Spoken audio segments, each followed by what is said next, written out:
Buganza TV, ibyubaka sosiyete nyarwanda gusa. Mwiriwe neza mwe mwese mukomeje gukurikirana Buganza TV F1 rwa TV. Uyu munsi twatugiye kubagezaho amakuru mu kinyarwanda nkuko dusanzwe twarabimenyeje ko buri nimugoroba tugomba kubagezaho amakuru agiye atandukanye. Uyu munsi rero tugiye kwibanda kuri uyu munsi wo ku itariki 31 z'ukwa gatanu 2025 aho mu gihugu hose habaye umuganda rusange. Uyu munsi rero mu karere ka Rwamagana naho hakaba habaye igikorwa cy'umuganda nkuko bimenyerewe ko mu mpera z'ukwezi haba umuganda rusange aho umuganda uhuza abaturage bagiye batandukanye mu tugari tugiye dutandukanye. Munyemerere rero dutangire twinjire muri aya makuru. Niyo P ikaze muri aya makuru. Murakoze cyane.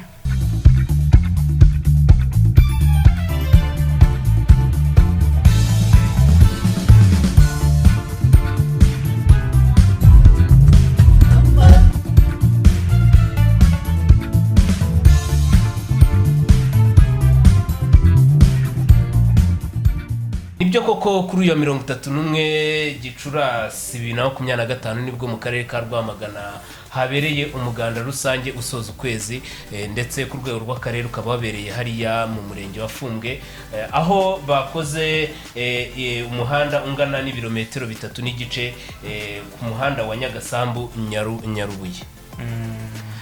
Nuvuga ngo uriya muhanda bawusibuye dore ko warusanzwe unahara ari umuhanda nyabagendwa, ariko wari warajemo ibinogo ndetse waracukutse isuriye amazi yagiye awangiza. Niyo mpamvu rero bafashe gahunda bajyayo bajya gukora umuganda ku rwego rw'akarere, aho bagiye bafata itaka ryivanze na garaviye bakamena bagasiba bya binogo, aho umuhanda basize uterereye umeze neza. Ngira ngo wabonye neza ko uriya muhanda, munsi y'umuhanda hari abaturage bahatuye. Umuntu wazanye igitekerezo cyo kujya gukorera umuganda hari yarebye kure, kubera ko buriya nk'iki gihe twavuga ko imvura itarahita, iyo bakomeza kuharebera n'ubundi ari amazi yari kuzasenyera bari abantu batuye munsi y'umuhanda.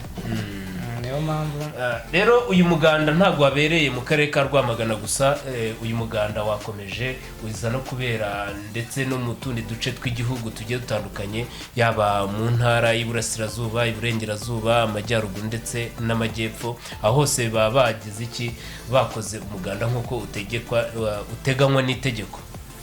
Nibyo ko mu mpera z'ukwezi mu matariki ya nyuma habakwiye kuba umuganda rusange, dore ko umuganda rusange ari n'umuco w'abanyarwanda. Buriya ngo umuganda ngo ni umuco wihariweho n'abanyarwanda gusa. Nkunze kubibona cyane aho tutajya tubona mu bindi bihugu kwitabira kwabo k'umuganda cyane, ahubwo ugasanga mu gihugu cy'u Rwanda aho twabigize ingaruka kwezi. Ariko buriya wenda nko mu bihugu byo hanze bakoze umuganda bawita umuganda mu rundi rurimi rwabo. Uruhe se ko natwe ari twabyita nk'izina bwite, kuko izina bwite ntago rigira impinduka. Ni umuganda kuko niyo banditse mu Cyongereza barenzaho umuganda, bivuze ngo ni umuco w'abanyarwanda bwite, aho umuganda utawusanga Kongo, utawusanga Uganda, ariko ni ubumwe bw'abanyarwanda twihuriza hamwe tukavuga tuti reka tujye kwiyubakira igihugu, hahandi tuvuga ngo twihesha agaciro, cyangwa se dutanga imbaraga cyangwa amaboko yacu mu kubaka urwatubyaye. Rero nkuko uyu muganda wakozwe, nyuma y'umuganda haje kubaho ibiganiro bigiye bitandukanye byatanzwe n'abayobozi bagiye batandukanye, dore ko uno muganda w'akarere ka Rwamagana ku rwego rw'akarere hari hitabiriyemo abadepite baba mu karere ka Rwamagana, ndetse hazamo n'abayobozi baturutse muri RISA. Nibyo nyuma y'umuganda wabonye ko habayeho n'igikorwa cyo kuganira n'abaturage, aho bagiye babakangurira gukora cyane kugira ngo bikure mu bukene, kuyoboka umuco wo kudasesagura. Kandi tugenda tubona ko cyane akenshi abantu basesagura nibo barenga, ugasanga bari muri ya mico mibi twagiye tubona y'ubujura. ariyo twagiye tubona iri gukunda kuvugwa cyane mu turere two hirya no hino. kandi ikindi bagiye baganiriza abaturage babakangurira kureka ubusinzi. Urabona ubusinzi bukabije akenshi butera ubukene. muri no minsi ubusinzi bukabije bumo buribasira abajene bakiri bato, ugasanga nibo bagiye mu businzi, nibo baraye amajoro bari mu tubari, abapapa bitahiye saa 12.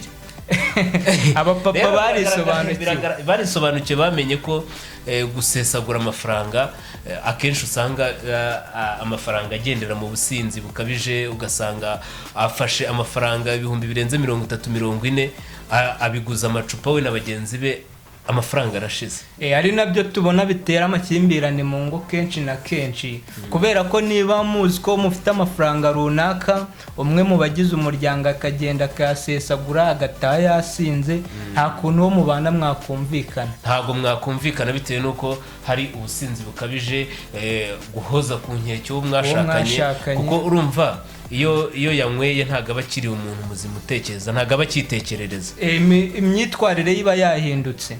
Ibyo rero nabyo babigarutseho, bibutsa yuko bagomba kugira kugabanya ubusinzi bukabije, ndetse bakagerageza kwihangira imirimo, bakagana na serivisi z'ubuzima aho zitari, bakabasha kuzitabira. Urumva hari ukuntu mu rugo usanga nta mituweli bafite. Iyo nta mituweli rero hariya haba habonetseho umwanya wo kugira ngo babibutse ko hagomba kubaho bagatanga mituweli, dore ko tugeze no mu gihe cyo gutanga mituweli. Nuvuga ngo buri muryango wese ageze mu gihe cyo kwishyura mituweli ya 2026. Nibyo nagiye mbona kenshi babakangurira no kuyoboka iriya serivisi y'Irembo. Yes, ntago ari ngombwa ngo njya ngo warabibonye. Niba ugiye kwishyura mituweli ntabwo ari ngombwa kujya aho bikorerwa, cyangwa ufata telefoni yawe ugenda ujye kuri serivisi y'Irembo uhite wishyura direct. Aho bari muri ya systeme yitwa ntuyarenze. Kara kantu ntuyarenze, nuvuga ngo hari ukuntu ugenda wenda kwaka serivisi, abakora hariya basanzwe bakora mu Irembo bakakubwira ati wenda ni ibihumbi nibi turaguca ya serivisi, kandi serivisi n'ubundi wakikurira bando n'ubundi usanzwe ukoresha kuri WhatsApp, ugakoresha serivisi ku buntu, cyane muri ziriya serivisi z'Irembo. Rero abadepite nabo baje gukomeza baza gukemura ibibazo by'abaturage byari biba byugarije abaturage, baza kubikemura bifashishije uburyo bwabugenewe, aho baganiriye umwe akavuga ikibazo cye, bakamenya uburyo kigomba gukemukamo, ndetse n'uburyo bagomba kugira gufata ingamba zo kubyirinda, ibashije kuba ari bibi bakabyirinda, ibyiza kandi nabyo bakabigira umuco, bakabyimakaza nk'umuco. Ngayo nguko rero nuko uyu munsi byagenze.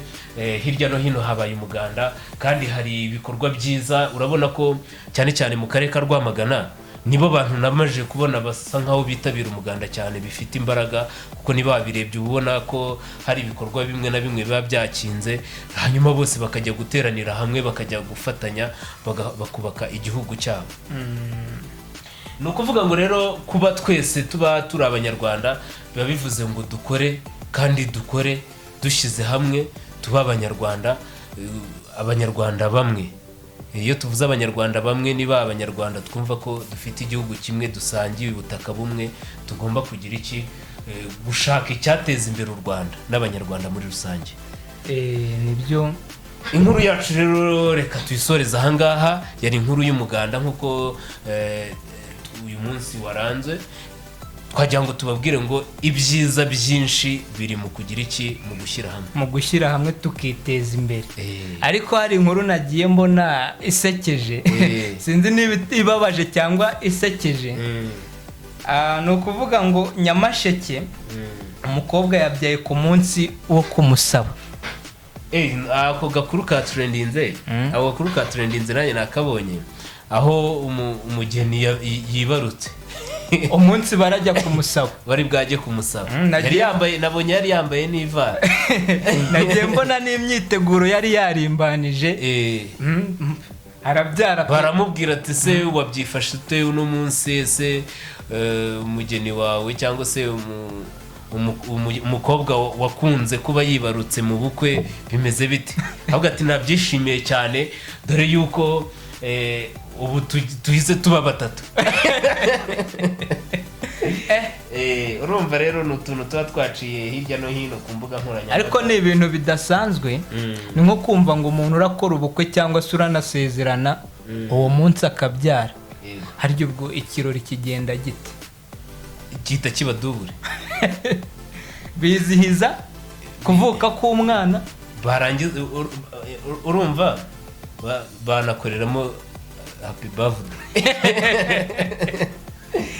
Urumva bizihirizamo ibikorwa bigiye bitandukanye. Hari uguhita bakora ikirori cy'ubukwe nk'ibisanzwe bagasaba bakanakwa, ariko bakibuka yuko bagomba no kuzana agakeke umwana yavutse. Tukibaza nk'umubyeyi wabyaye, turabizi ko aba ari umuntu umeze nk'unaniwe utaratora agatege neza. Ibyo birori yabyitabira tese cyangwa yabyenjoyinga gute? Urabona ni ibintu bigoye utapfa gusobanukirwa.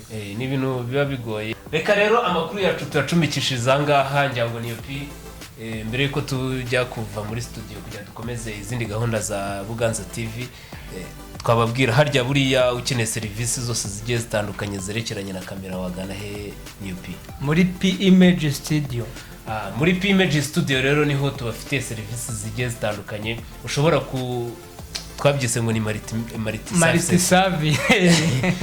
services. Rero niho ahandi ushobora kubona abatahira, ushobora kubona abayimusi beza, ushobora kubona abakameramani, abafotogarafe beza, aho ushobora kubona garden nziza ushobora gukoreramo ubukwe bwawe, aho ushobora gukodesha amatente, aho ushobora gukura decoration nziza, ndetse ugashobora kuba wabona abasohora abageni batandukanye. Dufite amatorero abyina, amatorero atandukanye ageze muri 6, aho wihitiramo iri kunyuze.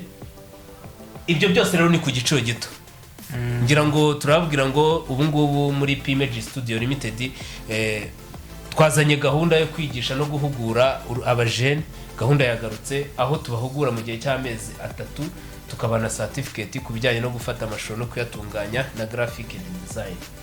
Ariko wibagiye kubabwira ko haba na sonorisation. Dufite na sonorisation nziza rero, aho dufite sonorisation ushobora gukora mu birori 3 bitandukanye. Urumva rero aho ikaze muri P Image Studio, buri kimwe cyose ushobora kucyasanga kandi ku giciro gito gihenze. Ushobora kuza kuduhamagara rero kuri nimero ni ya yindi, ni 078608 330 na 0722 30 51 070. Icyo gihe rero uraza ugahabwa ikaze muri P Image Studio tukagufasha. Reka rero dukomeze na gahunda zikurikira. Mwari kumwe nanjye P1 afatanyije na niyo P1.